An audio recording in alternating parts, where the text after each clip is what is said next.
Hey guys, how's it going? It's Al. It is Week 11, Monday Night Football, the single game showdown on DraftKings, and I don't know what to tell you. This is this week's game of the century. We have one of these, every month? Every month in college football, there's a new game of the century for this month of this year. Last season's game of the century didn't pan out. This year's game of the century might, but this is the one, right? We had the Rams against the Saints before. We have the Rams against the Chiefs this week on Monday Night Football. A total of 63.5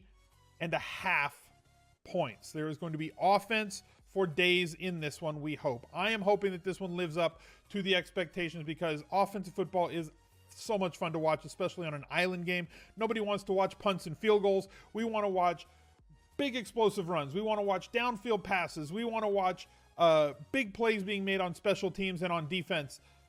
And all of that leads to this entirely humongous total that we have. So there's a lot of offense. There's a lot for us to break down and go through this stuff. DraftKings did a good job on the pricing. It's going to be tough to fit all the guys that you want. However, there's ways that we can do it. So we're going to get into that. And it's a big week. Thanksgiving week. I hope that you guys are going to get together with your families, have yourselves a good time. I'm going to be leaving town this week, going to visit my wife's family in Chicago. So going to have a good time there. They're already there. I'm staying back behind because I had to work a little bit. I'm going to meet them later this week. So different stream schedule this week. It's up on Instagram. All my socials are down below in the description. It's up on Twitter. It's the pinned tweet. It's on Facebook. It's everywhere else. We're going to be recording the recap this week. We're going to do a first look for the Thanksgiving slate. We're also going to do a first look for the whole slate the way we always do. And obviously this video for Monday night. So I guess that's it for the intro. It's a long intro. Hope it wasn't too cringy. Anyway, drop me a like on this video before game kicks off on Monday night. Subscribe to the channel if you haven't already and ring that notifications bell. Let's get right to the player list. Todd Gurley sitting all the way on top as he rightfully should. 11.8 is going to cost you over 17K if you want to plug him into your captain spot. One of the highest projected guys on the slate. Obviously for cash games, I think that you should plug in the highest volume, the highest ceiling, the highest projected players in your captain spot. I think there's a few routes that you can go this week. Todd Gurley, obviously one of those. I mean, whether or not you think he's an MVP, who cares? But we have the other one that a lot of people think might get a ton of MVP votes this year in Patrick Mahomes. Had his worst game of the season last week against Arizona. Still scored over 20 DraftKings points. Now he faces the Rams, who have struggled against opposing passing games. And if Kansas City has done anything, it's shred everybody through the air and on the ground. But, I mean, you look at the amount of touchdowns that he's had. One game held without a touchdown. Every other game except one with multiple touchdowns through the air. He can beat you across the middle with KELCE. He can beat you deep with Tyreek Hill. And then they've got other weapons as well with Hunt and Conley. And we don't know if Watkins is going to play, but we'll know an hour and a half before lock. Mahomes, another player that's in the running for captain spot. I prefer Tyreek Hill. If you're going to use him in captain, I prefer to use him in captain in GPPs. Bigger variance between his floor and his ceiling. If I'm playing head-to-heads on this slate, I want to have somebody that I know has let's say, a reasonable outcome of 20 points with a ceiling of 30 to 35, right? And plug that into your captain spot. Tyreek Hill definitely has that ceiling, but his floor does come down, right? His floor does come down to like 10, 12, 7. He has that 40-point ceiling that we've seen, 35 points, 45 points as well. He can get you there. I prefer him for tournaments if you're going to use him in the captain. I prefer him in all. He's fine in all formats if you're playing head-to-head in your flex spots. Jared Goff, another player that I am considering for captain this week. High floor, plays exceptionally well at home. You look at his home road splits. 28.9 fantasy points per game at home, 19 fantasy points per game on the road. Also, 380 yards or multiple touchdowns in every game where his opponents have scored over 20 points or 22 points this year, I believe. The Chiefs are definitely going to push him. So they're going to have to keep putting points on the board, and this offense of the Rams and the Chiefs really tough to stop, and the Chiefs defense not all that great outside of Arrowhead. They got to come to Los Angeles this week. It was supposed to be at a neutral site in Mexico. Both teams decided the field there was so wrecked that they're coming back to Los Angeles. Goff, another player that I'm considering for captain. Usually it's like one or two guys. If you followed these Thursday Night Football and Monday Night Football videos, typically speaking, I like one, maybe two guys for captain. There are 5 guys that I'm considering for captain this week, and there are no burgers and fries. Kareem Hunt, another player that I'm considering for my captain spot. Rams tougher against the run than they are against the pass. However, Kareem Hunt's involvement in the passing game, albeit only 4 targets the last 2 weeks, and his touchdown upside puts him in consideration for me for captain in this game, even though it's on the road. He's a game flow independent running back, does not come out if they're trailing. Not that they've been trailing this year, but this is a game where they could or might, playing on the road against the Rams' explosive offense. So Kareem Hunt in play for me, good touchdown upside.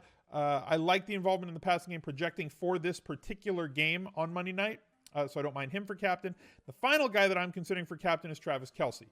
KELCE and Ertz have been putting up Gronk, peak Gronk, prime Gronk type numbers this season and last season. Travis KELCE was the #1 tight end in fantasy football last year. He kind of shared that with Gronk. One was the highest total points scored. The other was higher on an average points per game basis. I think Gronk had a higher average points per game, but he got there on the shoulders of the last 2 games that he played of the year.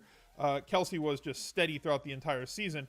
And we see that he's been nothing but that so far this year. You look at his point totals, like I said, I want somebody who has a realistic expectation of like 17, 20 points as a reasonable mean or floor projection for my cash games, with the possibility of reaching up into 30 or 35 fantasy points. And with his multiple touchdown upside, with his 10-plus target upside, he is somebody who can do that for me. I like him for captain in cash, and I like him for captain in tournaments as well. So those are the 5 guys I'm considering for captain spot. Let's see what a lineup can look like with them. We can always go the very simple route, right? The way that we were going at the beginning of the year. They've dropped the price of the kickers again to a point where it's kind of palatable to have these guys, especially in a high totaled game like this game projects to be. Okay, this is a game where you could get both kickers with double-digit fantasy points, and that allows you to pay up for at least a couple of the other guys. We can go with Mahomes. We can go with Goff. That leaves us 4,900. Reynolds, who's going to play a ton more snaps this week with Cooper Kupp out for the season. People are going to look at this and realize, oh, he didn't do very much, but you look back at the game that Cooper Kupp missed before. This is with Cooper Kupp back. He doesn't really get on the field. With Cooper Kupp out, he plays much more snaps, runs many more routes, and is definitely in play for me here. So this is a solid lineup with GURLEY at captain. As I said, if you want to pay down a little bit and give yourself a little bit more wiggle room, you can get Goff in there, maybe plug one of the kickers, go with Greg Zuerlein. I'm going to want to have Mahomes. I can go with him. I can stack KELCE on top of that and leaves me 3,600. You can go with Butker as well. If you like one of these other players down here, we can upgrade that. I'm probably not going to play either one of the defenses, though I think they're viable for tournaments because their percentage owned is going to be exceptionally low because everybody's really geeked on the touchdown upside. Let's say if you pair the Chiefs defense with TYREEK Hill. You can double dip here and take TYREEK Hill with the Chiefs defense. If TYREEK Hill returns a punt or a kick for a touchdown, and you have the Chiefs defense, you get the touchdown for TYREEK Hill for the return, for him scoring it, and you get the return touchdown for the DST, and you can get 12 points for a 6-point score, 1 for each spot in your lineup here, leaving us with 9,200. You can fit Kareem Hunt into this lineup. Like I said, there's a lot of different ways that we can go. I knew that they were going to price up Reynolds in this spot. We all knew that, right? Because they had all week to come out with the lineups. As far as like a super cheap option, I don't know that I want or need one. If I want to go super cheap, I'm probably going to take one of the kickers. I think that there's a lot of different ways that you can build things. You want to build a tournament lineup with a captain? I don't know if I'm going to have to put a kicker in there. But let's say we build a kicker lineup. There's a whole lot you can do. 8,900 average salary. Bing, bing, bing. 6,100 left. Reynolds here. 7,500 left. Travis KELCE. This game, the way that they've priced it, there's a ton of things that you can do.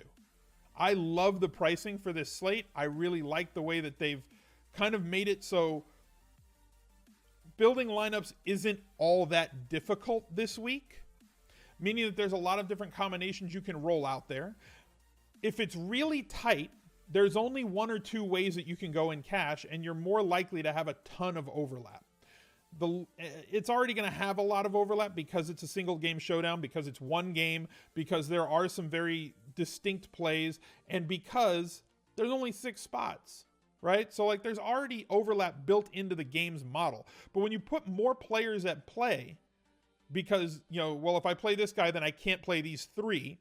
All of a sudden, you make it so everybody's going to funnel onto the same play. Well, this is the best play in the captain spot. That eliminates these 2 other plays, which funnels me onto this one value play, which makes me play these 3 guys in the middle, and now you're playing a 1v1 or a 2v2 in cash at best, if not having 6 of the same guys.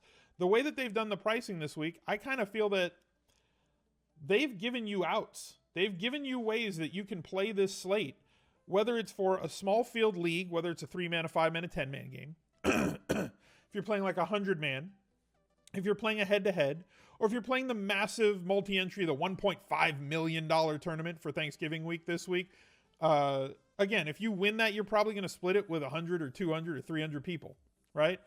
Just that's the way that Showdown goes, unless something completely off the charts happens, unless one of the quarterbacks gets hurt and people played the backup quarterbacks in a couple of lineups, unless somebody like, JoJo Natson Jr.